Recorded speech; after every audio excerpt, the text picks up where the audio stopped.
Every day I need blood of Jesus. Every day I need blood of Jesus. Because it's good, because it's good.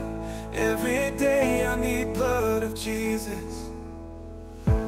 Kuva kumusaraba hamanutse urukundo, amaraso yawe Yesu yampaye ubuzima bushya, yasukuye ibyaha. Reka tubasuhuze nanone bene data bakozi Imana. Imana niduhana umugisha mu izina rya Yesu Kristo w'i Nazareti. Imana yabwa icyubahiro ko iduhaye umwanya nk'uyu wo kongera kuba imbere yayo no gusenga. Uwiteka bishimire mu izina rya Yesu Kristo. Ntabwo turaza gutinda, ahubwo tugiye kuvuga gatoya ku masengesho tuzatangira tariki ya mbere, itariki 2-3 ubundi kuwa mbere tuzaba turi masengesho y'iminsi 3 ngaruka kwezi y'ukwezi kwa 9. Mu masengesho ya saa 9 z'ijoro, wenda ku bantu batabanye natwe, twarebeye hamwe ibintu umuntu akwiye kuba yiteguye mbere yo kugira ngo twinjire mu masengesho y'iminsi 3, harimo kwitegura mu mutima no mu mwuka, mbega kwisuzuma ukareba niba nta cyaha, nta nzika, nta kutababarira ndetse n'ibindi bintu byinshi byatuma bizana inzitizi mu masengesho yawe, ubundi ugasaba Imana kubabarirwa. Ibyo byose ni ngombwa ko bibaho mbere y'uko umuntu yinjira mu masengesho, kugira ngo Imana izatwumve, kugira ngo Uwiteka azagira ibintu akorana natwe muri aya masengesho, harimo no kugira intego. Twaraye tubibonye, kugira intego y'amasengesho, kuko amasengesho atagira intego ntabwo abaho. Nubwo tuba tuyifite nka Bohorwa TV, ariko ni ngombwa kugira ngo nawe ugire ibyo wandika uzasenyera ku giti cyawe. Haleluya! Uzasaba Imana cyangwa se uzaba urimo gusengera muri amasengesho y'iminsi 3. Ikindi, kwica bugufi imbere y'Imana, twaraye tubibonye, gutekereza ijambo ry'Imana, gusenga Imana ndetse no gusoma ijambo ry'Imana mu masengesho ni ngombwa.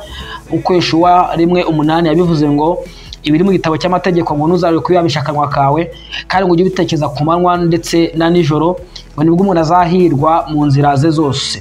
Ubundi twirinde ibintu bitandukanye mu masengesho ushaka kutuvangira, harimo amagambo menshi n'ibindi bintu bidakwiriye abantu b'abakozi Imana. Mujya mubona nanjye no mu masengesho, nubwo wenda ibyo bintu maze igihe ntarabikora, iyo ni mu masengesho nta kindi gitambuka kuri Bohorwa TV atari amasengesho n'ubutumwa bwiza. Hari igihe nkora n'ibiganiro bindi bitandukanye bya social media, navuga ko ari ibiganiro bigamije wenda gucuruza, ariko mu masengesho yo kwiriza ubusa turabihagarika ibyo bintu byose, hanyuma tukabwiriza ijambo ry'Imana tugasenga. Mbega ibintu byose bishobora kuba byakugirira inyungu, umumaro, bitari muri gahunda y'amasengesho urabiparika. Haleluya! Ubundi ukirinda ibikurangaza ibintu nk'ibyo, ukambara intwaro zose z'Imana. Abefeso 3:10-18. Hanyuma ikintu cy'ingenzi dukwiye kumenya nk'abanyamasengesho, nk'abinginzi, nk'abakozi Imana bajya bagera igihe bakiriza ubusa bakajya mu masengesho, hari amayeri menshi dayimoni zakoresha kugira ngo umuntu abe yahagarika igisibo cye cyangwa se abe yava mu masengesho yiwe. Bibutse ko aya masengesho yacu ntabwo ari nk'amwe y'abasilamu. Biragoye nda ko umusilamu Satani yanamurwanyiza amasengesho. Simbizi, ntabwo ndi umusilamu, ariko amasengesho y'abarokore, amasengesho y'abakristo, y'abagatulika, abantu bizera Kristo, iki gisibo cyacu gitandukanye n'icy'abasilamu. Ni igisibo kiberamo intambara zo mu mwuka nyinshi cyane. Uzamenye ko hari abadayimoni bazashaka guhagarika amasengesho yawe cyangwa se igisibo cyawe, kugira ngo kibe impfabusa, kugira ngo ugihagarike mu buryo butunguranye. Ariko nyine uzabe maso, kuko hari igihe uzumva imyuka igutesha agaciro, rimwe na rimwe humve amasengesho nta kintu ari kukumarira, nta cyamaze. Uzamenye ko ari spiritual attack, ari imyuka mibi kugabyeho igitero. Hari igihe uzatangira amasengesho humva inzara ikabije utigeze unagira rwose, kandi na ku mugoroba ufata igikoma ugafata n'imigati umwe cyangwa ibiri n'icyayi, ariko wumva inzara irakabije, wumve mbega wumva urwaye umutwe wenda, wumva umunaniro udasanzwe, uzumva ibitero bya Satani, uzabyumva byo kubyo bamwe muri mwe hari igihe babyumva, nkuko Matayo ari kuri 4:3 n'ubundi Yesu Satani ategeye Yesu kunda, amuteza inzara ikabije, aramubwira ati wahindura ibuye igaheruka umutsima ukirira. Inzara rero ushobora kuzayumva ikabije, kumva ibitero bigiye bitandukanye bikomotse masengesho, ariko uzahagarare usenge, wamagara imbaraga z'Imana. Ikindi kintu gikomeye, inzozi mbi ziteye ubwoba. Hari abadayimoni bakunda gutera abantu mu nzozi, cyane cyane iyo batebwa amasengesho yo kwiriza ubusa kugira ngo bacike intege. Wenda mbaye nk'urugero, ukabatangira amasengesho ukiyatangira ukarota wenda urimo urasambana, ukarota wenda urimo urakora ibintu bibi cyane n'izindi nzozi mbi, bikaguca intege. Uzamenye ko ari spiritual attack. Niyo mutima wa ntacyo gushinza, uzasenga Imana ubwire ngo Satani wenda bizi ko ari ibitero byawe, ugomba gusenga wiyemeze ko Satani niba ari umuntu atinya umuntu uhagazeho, kandi umuntu wihagazeho na Yesu amuhagarara inyuma. Ikindi, intonganya n'imijinya, amagambo atandukanye mu rugo, mu dukorana, mu kazi, ibyo byose Satani yabiteza abantu kugira ngo bihinduke impfabusa, kuko murabizi muri Yesaya 5:8 ngo cyo mwiriza ubusa ngo ni ugutongana, ngo ni ukujya impaka, ni ukubitana ibipfutsi by'abanyarugomo, ngo mwibwira yuko ibyo ngibyo ari byo bituma mwumvirwa. Urumva rero Satani izo mbaraga cyangwa se ubwo buryo arawukoresha kugira ngo abantu bagire intonganya, bagire amakimbirane, bagire ibiki usange amasengesho ngo y'abantu ngo abaye impfabusa. Ariko nibaho n'ubundi uzakomeza wize rusenge, ntazagera agira ikintu na kimwe gituma ahagarika amasengesho, wenda ngo hari umuntu ugukeneye se, abantu baguhamagaye kubagaho, ibyo bintu byose aba ari ibitero bya Satani. Basaba umuntu ngo arahagaritse kuko ngo abantu bamukeneye, ibintu nk'ibyo. Yesu aravuze ngo umuntu ushaka kunkurikira niyiyange, yikora umusaraba we, ahereko ajya gute ankurikire. Kuko ushaka gukiza ubugingo bwe azabubura, ariko ushaka gukiza utita ku bugingo bwa Yesu ngo azabukiza. Niyo mpamvu yabwiye umuntu amubwira ati ndagukurikira aho ujya hose, ariko reka mbanze njye guhamba bene data. Arabwira ati reka abapfuye bajye guhamba abapfu babo, wowe nkurikira. Haleluya. Umuntu udafite ibyo asiga aramubwira ati ndagukurikira. Aramubwira ati reka ingunzu zifite imyobo n'inyoni zifite ibyari, ngewe ariko nta hantu mfite ho kurambika umusaya. Ahita amuca intege kuko nyine yabonaga ntacyo afite cyo kuba yahomba, nta kintu asize. So rero nimundi gusenga cyangwa gukurikira Kristo nuko ari byo twigomwa. Ibaza Yesu wavuze ngo umuntu ukunda umwana we kumundutisha, ngo ntabwo akwiriye kuba uwanjye. Umuntu ukunda se na nyina kubandutisha, umugore w'umugabo we kumundutisha, ntabwo akwiriye kuba uwanjye. Baya ni magambo, ntuzigere uhagarika amasengesho ngo hari ahantu bagukeneye byihutirwa, ngo ibintu ngo by'ubukwe ngo byakubitanye byahuriranye. Senga n'ujya mu bukwe babwiye ko utarimo kurya, hari impamvu ihari utarimo kurya, ujyemo nta kibazo, ariko ntuzigere wica gahunda zawe kubera abantu izo gahunda zitandukanye. Ibyo bitero rero ushobora kuzahura nabyo. Satani akakuzanira ibyagezo wenda by'ibyaha n'ibishuko, cyane cyane ndetse unavuye no muri amasengesho. Uvuye muri amasengesho, hari umupasiteri ngo wigeze yakorera amasengesho ku rusengero, noneho umudiyakoni wamuzaniye icyayi kuko yamenye ko nyine pasiteri yakwiza ku rusengero, yahise amuterera inda aho ngaho. Avuye mu masengesho kandi ngo yari iminsi myinshi, amuterera inda aho ngaho nyine. Uwo munsi yasoje amasengesho bari bwaterera protokoli inda, wari umuzaniye icyayi. So Satani rero n'ubundi arakomeza akarwana na nyuma yuko uvuye mu masengesho cyangwa amena amavuta yawe. Icyo gihe ahita atoroka yigira mu Bugande, itorero riratatana, bimera gutyo nyine biratatana. N'uwo mukobwa nawe Imana imukubita umugisha atayigendera, nyuma aza kuzagaruka, Imana yaramuhaye umugisha, haraza asaba imbabazi itorero nyine ko ari wageze gute uwacumuje umupasiteri. So rero na nyuma y'amasengesho Satani akomeza akarwana. Biza gutanga Satani azanye ibyaha wenda watsinze cyangwa se waretse, cyaza akaza ibyo byumvo byabyo, akaza ibishuko bitandukanye. Uzamenye ko ari spiritual attack, ko ari imitego ya Satani. Haleluya. Ikindi, impamvu rwose zatuma hagarika amasengesho uzamenye ko zizabaho. Satani atuma usoza igisibo kare, amasengesho yawe kare, wenda ibyo namaze kuvuga, kubona hari umuntu ugukeneye cyane cyangwa se umubiri wawe bitagenda neza, unanijwe cyane, uzamenye ko izo ari spiritual attack nyine, umenye gusenga no gutabaza Imana, ubwira Imana ikwambika imbaraga mu izina rya Yesu Kristo wa Nazareti. So inama yo gutsinda mu ntambara y'umwuka, uzajya usenga, ufata umwanya wawe gusenga ndetse no gusoma ijambo ry'Imana no guhamagara umwuka wera, kuko ibyo ngibyo bidahari muri wowe n'ubundi rwose uratsindwa. Haleluya. Wibutse Imana amasezerano, wibuka amasezerano Imana yakubwiye, wibuka ibintu Imana yigeze gukorera nawe, mbega utekereze ku ijambo ry'Imana no ku Mana, nibyo bizaguhesha imbaraga. Ushobora no kujya kuri YouTube ukumva indirimbo z'Imana, ukumva ubuhamya bw'abantu Imana yagiriye neza, nabwo biragufasha, biguha imbaraga mu mwuka. Ukumva indirimbo z'Imana, ukumva ubuhamya n'ijambo ry'Imana, cyane cyane ubuhamya bw'abantu Imana yagiriye neza mu gusenga biyirije ubusa, ugasoma ibyo byanditswe byera muri Bibiliya, barahari.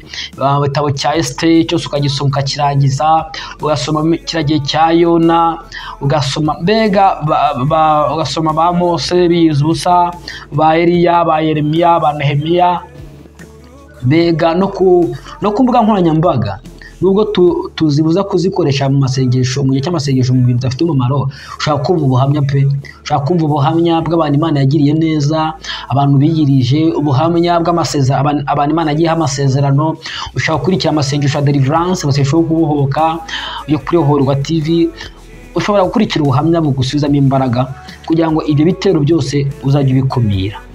Ugakurikira inyigisho z'amayeri ya Satani n'amabanga ya Satani y'umwijima, bigatuma utinya Satani, cyangwa se bigatuma utinya Imana, bigatuma utinya, hanyuma ukambara imbaraga mu isi y'umwuka mu masengesho. Haleluya.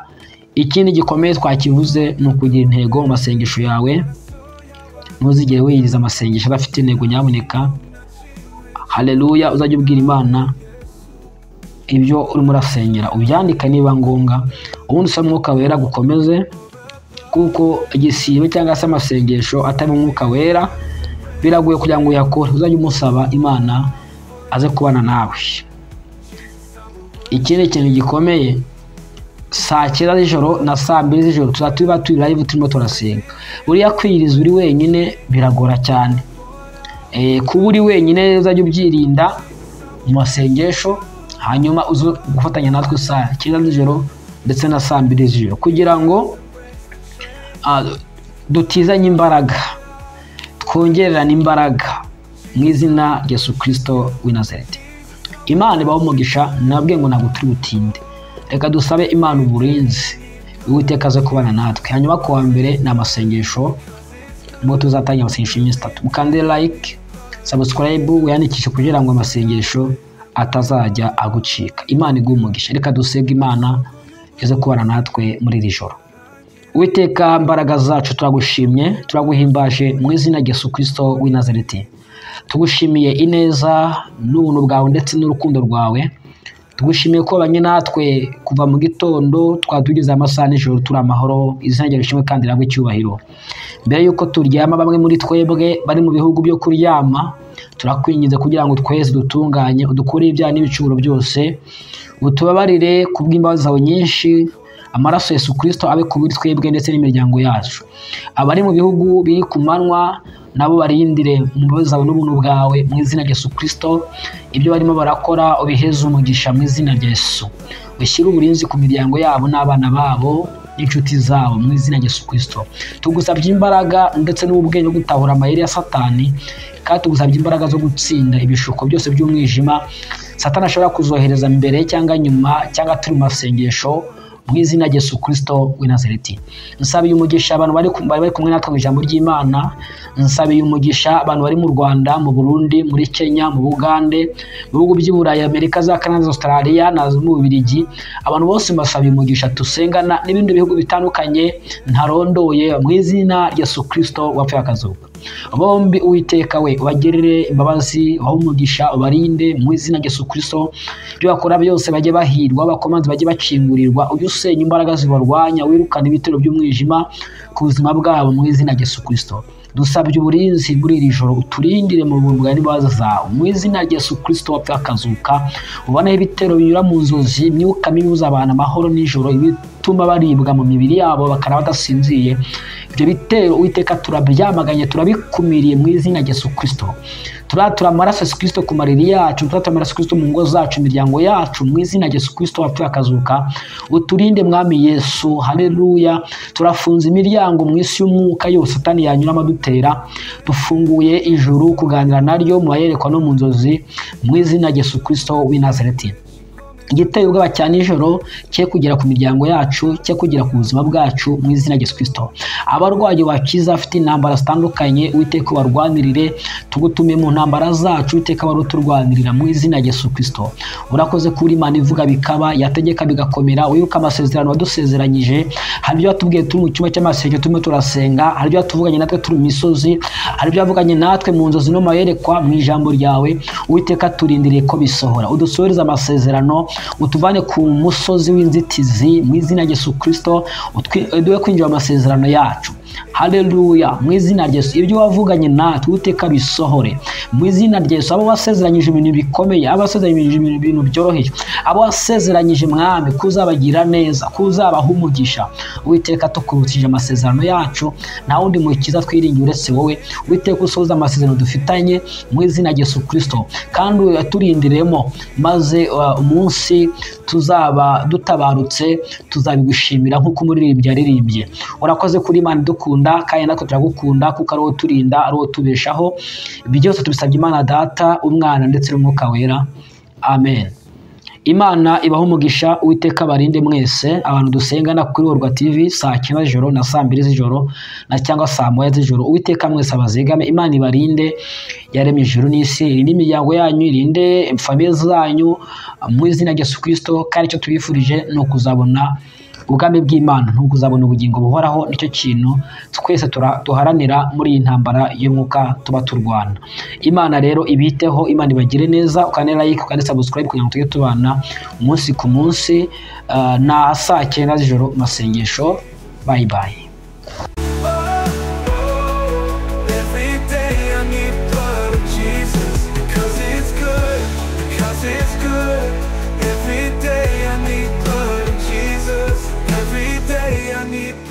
Jesus, iyo mbabaye amaraso yawe andura, iyo ndakomeye amaraso yawe anyubaka, nta kintu na kimwe gikomeza nkawe Yesu. Amaraso yawe urukundo rutaneshwa, oh the blood that never fails, saves, it heals and breaks the chains. Your love poured out forever true.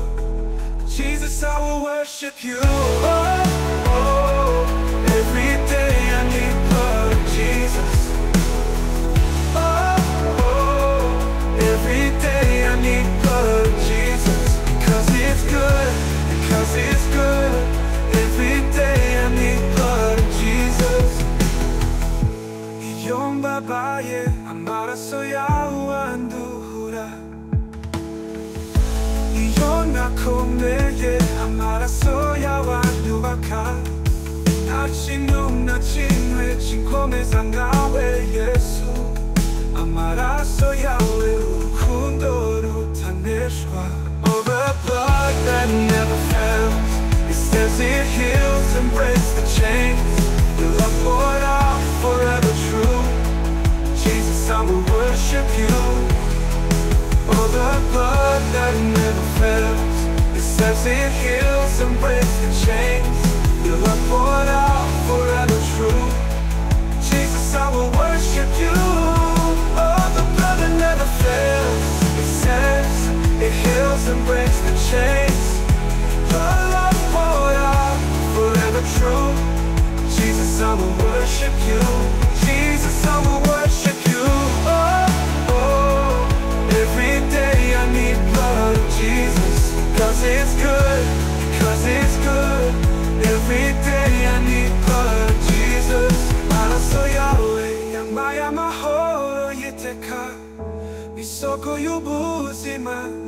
arangirangira. Iyo nkuye amaso kuri wowe nabona ibyiringiro. Yesu, amaraso yawe aranzana imbere ya Data. Forever I'll sing, forever I'll praise the blood that redeemed me.